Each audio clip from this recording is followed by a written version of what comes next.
నమస్కారం అండి. నా పేరు రహీం పాషా. ఇవాళ పాముల్ని వదిలిపెట్టడానికి అనకొండ 18 కిలోలు ఉంది. ఈ అడవిలో వచ్చి వదిలిపెట్టి వస్తున్నామండి. వస్తుంటే కొంచెం చిన్నగా మంచిగా ఆహ్లాదకరంగా మంచిగా మనిషికి మనసుకు సంతోషంగా కనబడే ఒక చిన్న నీళ్ళ కాలువ కనబడ్డదండి.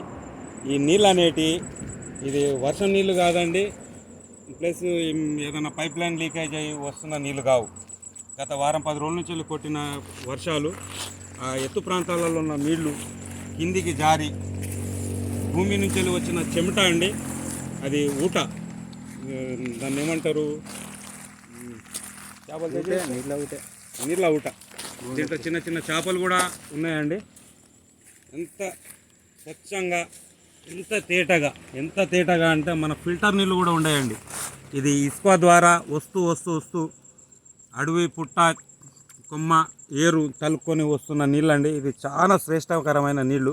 ఫిల్టర్ చేసుకున్న తర్వాత ఇది భూమి నుంచి వెళ్ళి గుట్ట నుంచి వెళ్ళి కింద వచ్చే నీళ్ళు లాంతానే బాగుందండి. దీంట్లో చిన్న చిన్న చేప పిల్లలు కూడా ఉన్నాయి, ఎగురుతున్నాయి అక్కడక్కడ. అబ్బబ్బా, ఇది భూమి నుంచి వచ్చిన చెమట అండి, ఊట ఎత్తు ప్రాంతాలలోకి వెళ్ళి కింద ప్రాంతాలలో నీళ్లు వచ్చుకుంటా డౌన్కి వెళ్తున్నాయి. ఈ నీళ్లు అడవిలో ఉన్న జీవరాశికి చాలా ప్రాముఖ్యత వహిస్తుందండి.